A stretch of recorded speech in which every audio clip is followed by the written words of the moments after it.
अस्सलाम वालेकुम dear students. Today our topic है osmoregulation in marine water. Marine water के बारे में डिस्कस करेंगे कि कैसे जो है फ़िशेस जो है ऑस्मोरेगुलेशन को मेंटेन करती हैं मैरिन एनवायरनमेंट में।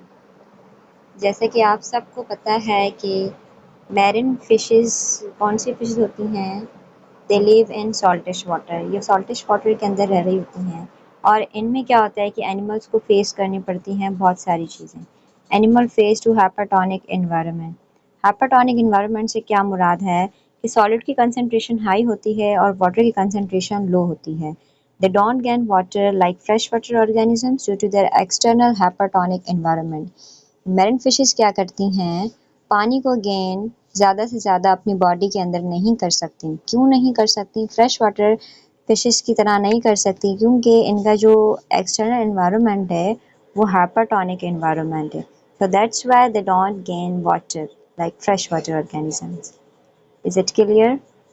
आगे चलते हैं। आपको पता है दो तरीके की फिशेस होती हैं, बोनी फिशेस और कार्टिलेजिनस फिशेस। बोनी फिशेस में क्या होता है कि बेटा बोनी फिशेस जो है ना फ्रेश वाटर फिशेस थी। अब इसमें ये है क्या कि फ्रेश वाटर फिशेस आपको पता है जो फ्रेश एनवायरनमेंट फ्रेश वाटर में रहती हैं। मैरिन वाटर की फिशेस जो होती हैं वो मैरिन वाटर में रहती हैं, सॉल्टिश वाटर में रहती हैं। क्या था कि जो फ्रेश वाटर फिशेस हैं इनके एंसेस्टर मतलब पहले ये इनका एनवायरनमेंट हाइपरटोनिक था, ठीक है। अब फिर जो है ये फ्रेश वाटर फिशेस मूव करके गई मैरिन वाटर में, ठीक है, डिसेंडेंट। अब इनका एनवायरनमेंट क्या है, हाइपरटोनिक एनवायरनमेंट। कुछ ऐसी चेंजिंग्स आई, कुछ एडेप्शंस की वजह से क्या हुआ कि फ्रेश वाटर फिशेस मूव करके मैरिन वाटर फिशेस के अंदर चली गई, ठीक है। जब तक ये फ्रेश थी तो इनका एनवायरनमेंट हाइपरटोनिक था, ठीक है। It means that the concentration of solute is low and water concentration is high. Then the fishes is moved to the marine water. The concentration of solute is high and the water concentration is very low. In marine bony fishes में क्या होता है कि the gills, kidney and digestive tract are involved in the maintenance of the body fluid balance as the main osmoregulatory organ. Marine के अंदर जो bony fishes हैं इनके अंदर कुछ ऐसे ऑस्मोरेगुलेटरी ऑर्गन्स हैं जिसकी वजह से ये अपने वाटर के मैकेनिज़म्स को बेटा मेंटेन करते हैं। गिल्स हो गया, किडनी हो गया, डाइजेस्टिव ट्रैक्ट हो गया, ये इन्वॉल्व होते हैं ऑर्गन्स इनके बॉडी फ्लूइड को बैलेंस करने में। आगे है कि आपको पता है मैरिन वाटर है तो ये ज़्यादा से ज़्यादा इनको क्या करना पड़ता है कि drink large amount of sea water. Sea water समंदरी पानी, खारा पानी होता है, ज़्यादा से ज़्यादा ये लार्ज अमाउंट में ड्रिंक करती हैं क्योंकि इनको अपने ऑस्मोलैरिक सिस्टम को मेंटेन करना है। जब ज़्यादा से ज़्यादा अमाउंट को ये ड्रिंक करेंगी तो प्रोड्यूस करेंगी कंसनट्रेटेड यूरिन। कंसनट्रेटेड यूरिन से क्या मुराद है कि ऐसा यूरिन जिसमें सॉलिड की कंसंट्रेशन ज़्यादा होगी, वाटर कम होगा, ऐसा यूरिन ये क्या करती हैं, प्रोड्यूस करती हैं। मैरिन फिशेस की बात कर रहे हैं। These fishes reabsorb water. ये फिशेस क्या करती हैं, रीअब्सॉर्ब करती हैं वाटर को, some salt and excrete very small amount of urine with excessive salt.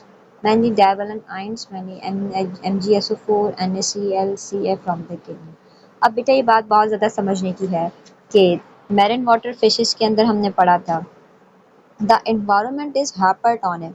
So the hypertonic environment means that the solid concentration is very high and the water concentration is very low.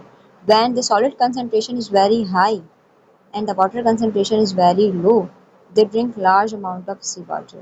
Then they drink large amount of seawater, the fishes reabsorb water. Fishes क्या करती हैं, water को reabsorb करती हैं। जब ये ज़्यादा से ज़्यादा समंदरी पानी पिएंगी तो ज़ाहिर सी बात है सॉल्ट भी अंदर जाएगा इनकी बॉडी के अंदर, वाटर के साथ साथ सॉल्ट भी अंदर जा रहा है। कर क्या रही हैं ये, वाटर को रीअब्जॉर्ब कर रही हैं और सॉल्ट को एक्सेस कर रही हैं, मतलब एक्सक्रिएट कर रही हैं। तभी तो हम कह रहे हैं कि ये प्रोड्यूस करती हैं कंसनट्रेटेड यूरिन। ये क्या करती हैं, सॉल्ट को एक्सक्रिएट करती हैं, स्मॉल अमाउंट ऑफ यूरिन, ठीक है, small amount of urine excrete करती हैं, उसमें ज़्यादा से ज़्यादा एक्सेसिव सॉल्ट होते हैं, ठीक है। बहुत सारे डाइवलेंट आयंस होते हैं जैसे कि MgSO4, NaCl, Ca, ये सारे आयंस फ्रॉम द किडनी से ये एक्सक्रीट आउट कर देते हैं। होपफुली आपको ये बात समझ आ गई होगी। Thank you for watching. इंशाल्लाह ताला नेक्स्ट टॉपिक के साथ हम मिलेंगे। हमारा नेक्स्ट टॉपिक होगा एक्सक्रीशन, इसको डिटेल में डिस्कस करेंगे। अल्लाह हाफ़िज़।